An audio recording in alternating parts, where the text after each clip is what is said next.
आप सबका इस प्रेस वार्ता में स्वागत है। जैसा कि आप सब जानते हैं कि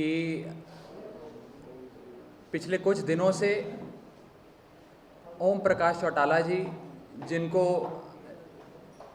न्यायपालिका ने भ्रष्टाचार के आरोपों पर उन आरोपों को सिद्ध कर उनको कठोर से कठोर सज़ा सुनाई है, एग्जेम्पलरी पनिशमेंट उनको अवार्ड करी गई है, उस व्यक्ति की पैरोल रिक्वेस्ट को लेकर कुछ जानकारियां आपके समक्ष आई हैं। उस पर आम आदमी पार्टी आज इस प्रेस वार्ता के ज़रिए रिकॉर्ड स्ट्रेट करना चाहती है और माननीय उपराज्यपाल से कुछ सवाल पूछना चाहती है।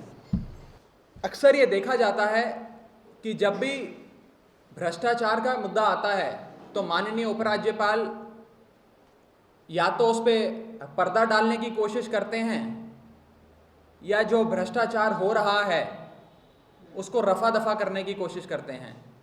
अभी हाल ही में आपने देखा कि दिल्ली सरकार के वैट कमिश्नर, जिन्होंने एक बहुत बड़ा हवाला नेक्सस अनर्थ करा, हवाला ऑपरेटर्स को पकड़ने के कुछ ही दिनों बाद बिना दिल्ली की लोकतांत्रिक ढंग से चुनी हुई सरकार को कॉन्फिडेंस में लिए एलजी साहब उनका तबादला कर देते हैं।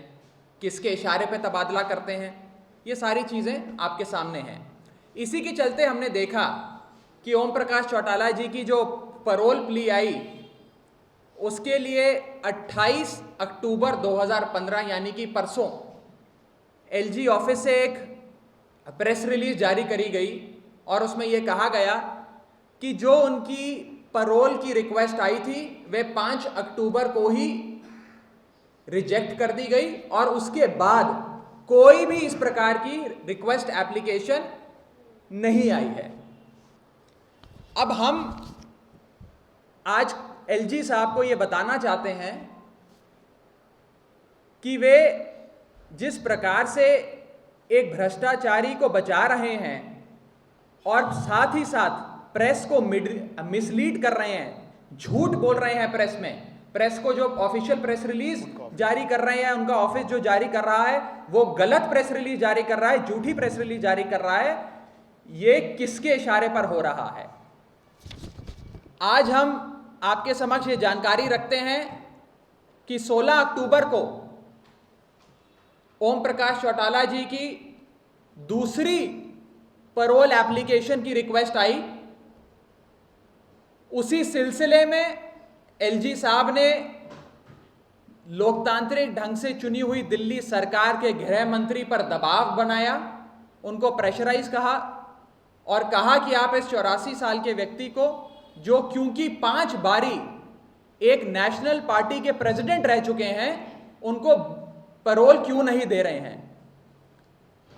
तो ये बताएं सबसे पहले एलजी साहब कि उनकी ऑफिशियल प्रेस रिलीज क्यों जनता को मिसलीड कर रही है और साथ ही साथ 24 घंटे के अंदर उनकी प्रेस रिलीज यू टर्न कैसे मार लेती है, जब वो ये कहते हैं कि एक ही पैरोल प्ली आई जिसको 5 अक्टूबर को मना कर दिया गया।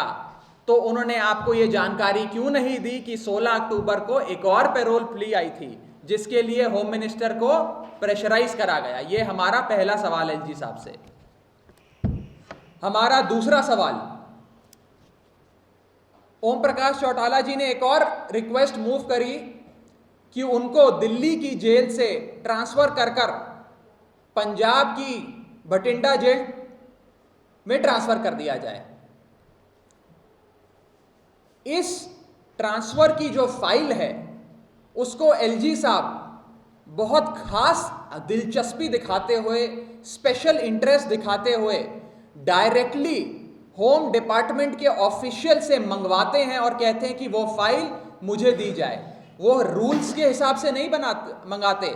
दिल्ली के transaction of business rules, NCT act और एक लेक डाउन प्रोसीजर है, जिस प्रकार से फाइल मूव होती है, ब्यूरोक्रेसी से जाती है, मिनिस्टर के पास जाती है और फिर उपराज्यपाल के पास जाती है।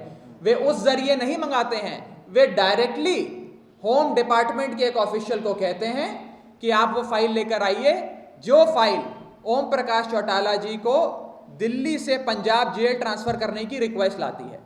अब क्यों वे ऐसा कर रहे हैं कि दिल्ली में जहां पे आम आदमी पार्टी की सरकार है उस जेल से निकालकर एक ऐसे राज्य की जेल में ओम प्रकाश चौटाला जी को भेज दिया जाए जहां पे भारतीय जनता पार्टी की सरकार है।